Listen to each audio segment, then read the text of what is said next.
Good morning, my name is Lieutenant Halteran. This is an example 2VX simulator brief. Today we're going to be call sign Rocket 503, tactical call sign Rage 11. I will be the instructor, you will be the student doing an SS1. Rocket 504 is going to be tactical call sign Rage 12 with Lieutenant Sorensen as the instructor and with yourself as the student. Mission objectives today. Mission objectives are to target all factor groups, no blue losses. Training objectives today are going to be 100% good sort, 100% valid shots, sound radar mech, no missed opportunities, game plan execution, and C3 comm. Scenario today, again, we find ourselves in the Gulf of Mexico with Cuban air patrols that we are going to go out and attrite.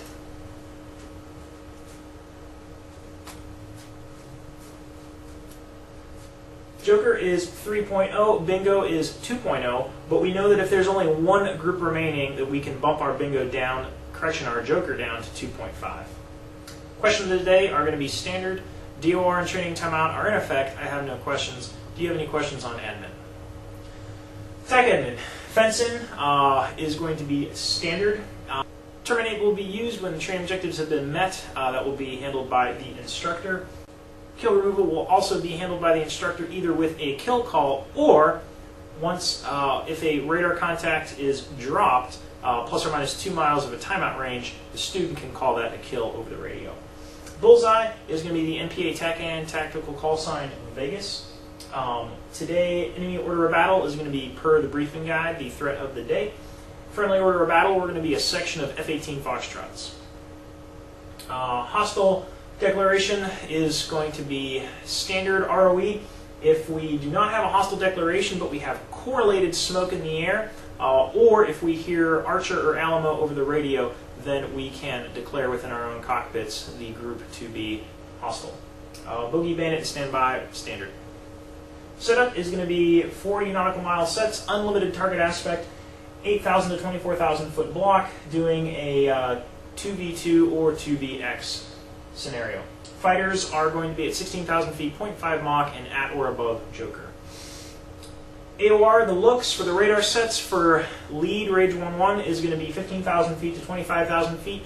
Rage 12 is going to be 7,000 feet to 17,000 feet all day. And our acquisition range is going to be at 30 nautical miles. And our cursors are going to be at 30 nautical miles. Loadout is going to be 2 Fox 3s, 2 Fox 1s, 2 Fox 2s. Any questions on TAC admin? Spins, bogies will have unassigned headings. Altitude jinx are same as 1v1s. Speed jinx also same as 1v1s. All groups can maneuver at will outside of 30 nautical miles, but inside of 30 nautical miles, the group maneuvers cannot induce a change of the picture. Post-Fox 1 jinx are allowed as long as they are not greater than 60 target aspect. Any questions on spins? For TAC conduct, we will begin building the picture in broadcast control anchored to bullseye. We'll ask for a picture, Gertrock, Rage 11, picture. Rage 11, Gertrock, picture, 2 groups, Vegas, group Vegas, 19035, track south, medium. Group Vegas, 17035, track south, medium. This meets our commit criteria, which is no later than 40 nautical miles and less than or equal to 60 target aspect. From there, we will commit. Gertrock, Rage 11, commit. Rage 11, commit. Gertrock will come back and they will transition to tactical control anchored to bullseye. Rage 11, and they will also label and name the picture. Gertrock, Rage 11, Gertrock. 2 groups, azimuth 30, west group, Vegas, 19035, hot, medium. East group, flank south, medium. Rage 11. From there, for geometry, our geometry game plan overall is to turn azimuth into range today. Pre-sort will offset away from the untargeted group until we have 15 target aspect on the outside. From there, we'll go into our targeting game plan. In this example, we have 2 groups in azimuth. In this case, it will be Rage 11 target west group, Gertrock monitor east group, and we will offset to the west to the outside of the nearest group. If we have a single group, it'll be Rage 1-1 target single group. If it's two groups, range, Rage 1-1 target lead group, GRT-ROC monitor trail group. Echelon is a filler depending on either whether or not it's a range, more of a range or an azimuth component. In the example on the board, it would be Rage 1-1 GRT-ROC, two groups, range 30, echelon northeast. Rage 1-1 target lead group, GRT-ROC monitor trail group. Sanitizing, now pre-sort we're going to be sanitizing our different AORs per the TAC admin discussion. What sanitizing means is each fighter is looking in his AOR and ensuring that there are no untargeted contacts. Sample locks are allowed up to 10 seconds. If you see a contact in your block, whether you're the lead or the wing aircraft, you want to lock them up for no more than 10 seconds and assess their target aspect. Anytime you're taking a sample lock, you want to be thinking geometry game plan. So either turn to put them on collision if that is appropriate, or turn to put them into an offset if that is appropriate. From there, we will make a brawl call to get a declaration. For peaking, today we're only going to peak if necessary. Generally, only lead is allowed to peak, and even then, only if he has a reason to. For example, if GRT-ROC is calling the the targeted group in the low block, and -2 hasn't said anything for a long time, then lead has a good reason to peak in the low AOR and check it out. Resan, 35 nautical miles is the last time that we can resan, meaning if you were taking sample locks or peaking, this is the absolute last time you want to resanitize from 35 down to 30 nautical miles and ensure that you've sanitized your AOR before the sort. Correction, before the meld. Meld at 30 nautical miles, we'll go ahead and meld. For meld mech, we're going to go ahead and bump down to 40 nautical miles, go to AZ3, bracket the SAD gates and the last known AOR for the altitude, and then we're going to make sure that we lock appropriately. For the actual meld call, whoever owns the AOR is going to make that meld call, whether it's Rage 1-1 or Rage 1-2. For sorting, all day today, Rage 1-1 is going to be sorting left, lead, and high. Rage 1-2 is going to be sorting right, trail, and low. Our sort priorities are going to be azimuth, range, and elevation. Rage 1-2 is going to be first to lock all day. In the case of a single-only contact, Rage 1-2 is going to lock in there. And he will say Rage 1-2 sorted single-only 1-7000. Also appropriate, he can say Rage 1-2 locked. Locked means either the fighter has only sees one contact, or the fighter is unsure of who he is locked into. In that situation, in a locked situation, Rage 1-1 is going to continue to sanitize all the way down to 10 nautical miles, and then he will lock into the targeted single contact. In the case of a range type sort situation, lead is going to lock the lead contact, and Rage 1-2 is going to lock the trail contact. Here we see a azimuth situation. Rage 1-1 is going to lock the left contact, and Rage 1-2 is going to lock the right contact. If it is an echelon type situation, whoever is calling the sort first, so it should be Rage 1-2 in this case, he will call it as he sees it. So in this particular case, Rage 1-2 sorted trail 1-7000. Or if he sees it more of an azimuth, he can say Rage 1-2 sorted right 1-7000. And then Rage 1-1 knows who to sort into. It is lead's responsibility to ensure a good sort, so once Rage 1-2 calls out his sort, and then Rage 1-1 is correctly sorted as well, he will call out over UHF-1, Rage 1-1, good sort. Then both fighters will select aim 120. Min lock range is 25 nautical miles. It is the range at which, if wing has not locked into a contact yet and called sorted, that lead at 25 nautical miles will go ahead and lock according to the sort, employ per the game plan, and then if wing is able to sort, make a sort happen, then he will. They will continue target aspect analysis and enter the game plan. From here, the outside 20 nautical mile game plan is going to be standard from 1v1s, with the exception that the crank is going to be different. Now, the crank priorities are going to be away from untargeted groups and then to crank cold. At 20 nautical miles, continuing with target aspect analysis and the game plan, if a group meets our drop criteria today, we will drop them with the comm call Rage 11 drop single group Grit Rock monitor single group.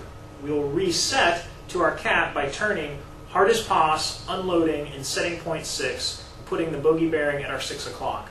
With updated AIC information, we will continue to update the bogey bearing at our 6 o'clock. If the bandit should maneuver again, such that he meets our commit criteria and we decide to commit again, for us to recommit, it will simply be the same call, Rage 11 commit, and then for us to turn back into him, we will throttle back, set point 5, and turn hardest pos back into the direction of the bogey. Inside of 20 nautical miles, will be the same game plan from 1v1s. And then you'll select aim 7. At 15 nautical miles, if you have SA that there's additional groups out there, if there's more than a single group out there, you'll go ahead and ask Grit Rock for a separation. Once that call comes back, you need to assess whether or not to continue or not. If the groups have less than 20 miles of separation, then that will be grounds for abort criteria. Also, 15 miles is the earliest time that the fighters can climb or descend to the high or low FSAs. And they will continue with altitude analysis at that time. The timeout call will be called at half of your shot range. So for example, if you shot your Fox 3 at 24 nautical miles, your timeout call should be at 12 nautical miles. You will be calling it on your sort with your own call sign. So for example, Rage 11 timeout Westman West Group 17000. If you see that contact drop off of the radar scope plus or 2 nautical miles of your timeout range and you called a timeout, you remembered to call a timeout, then you can go ahead and make the kill call. So Rage 11 kill Westman West Group 17,000. If that is the case, then you want to go ahead and go through short range radar.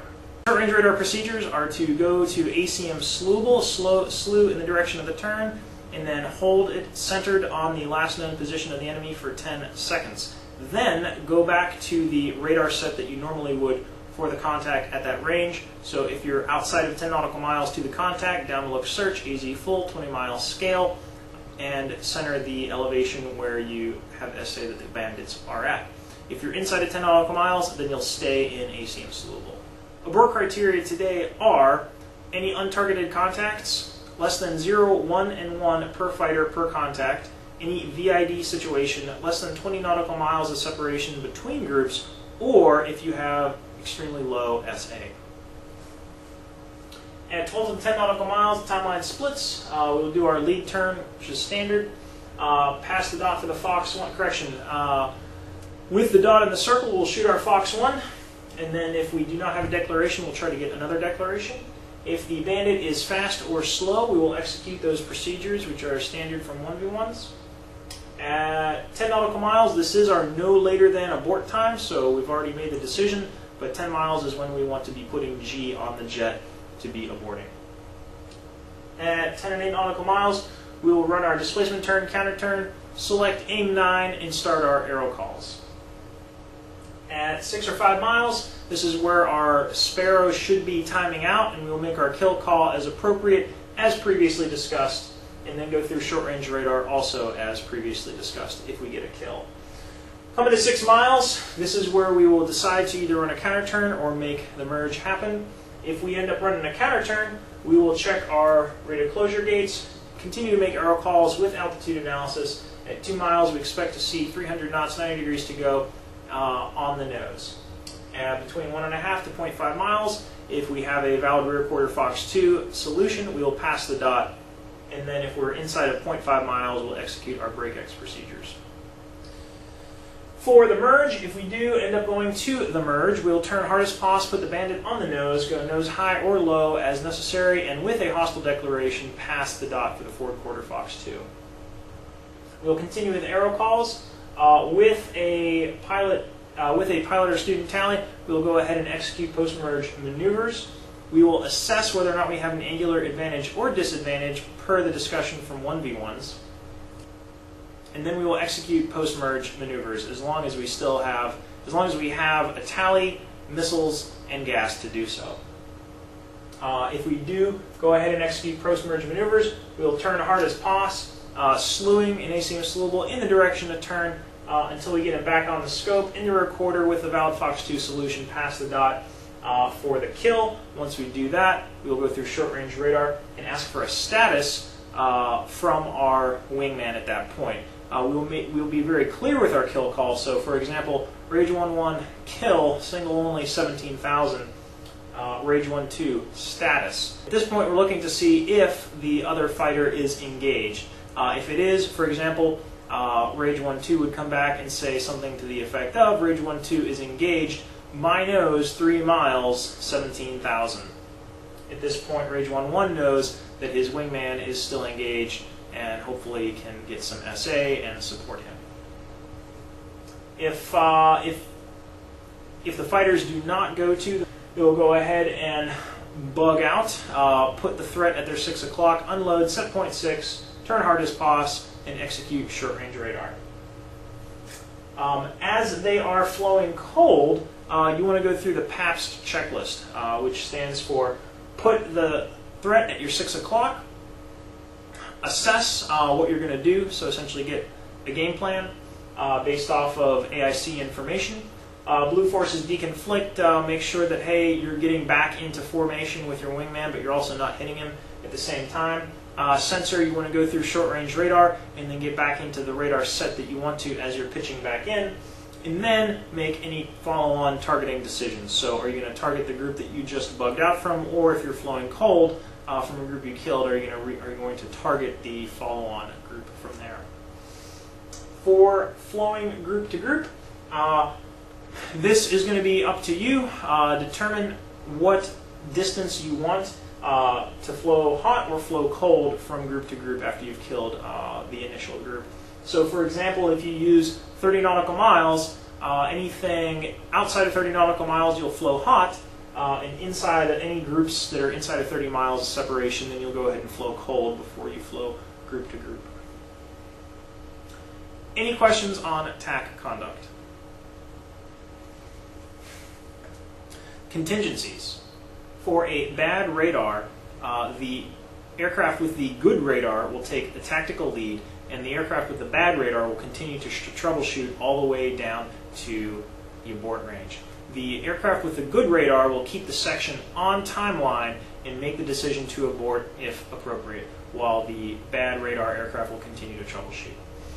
For bad or no sort, it is lead's responsibility to go ahead and ensure a good sort. If there are no shots in the air, then lead will sort around wing. If there's one shot in the air, the aircraft that has not shot a missile will sort around the other. If there are 2 shots in the air, then lead will break his lock and sort around wing.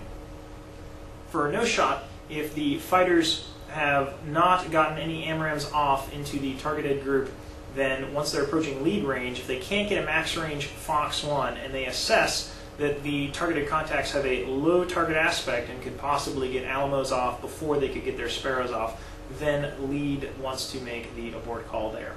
For a VID situation, you will continue making declaration calls until your abort range, but we will not accept the VID today. Lost contact is going to be standard. Engaged press is going to be per our discussion in TAC conduct. And short-range targeting is anytime we are flowing cold and we assess that targeting to the next group is going to be inside of 30 nautical miles. Lead will go ahead and make this SA enhancing call, and then once the fighters turn inbound, they will slew in the direction of turn. They will bracket both of their SAD gates in the altitude block that AIC has been calling, and then whoever is the first to see the contacts will lock them up immediately, and then we'll make a combined meld and declaration call. For example, Rage 1-2 meld bra 36024 medium hot Gritrock declare. Any questions on contingencies? Any questions overall? Again, to wrap up, sign Rocket 503, 504, Rage 11, and Rage 12, doing a 2VX. Any questions?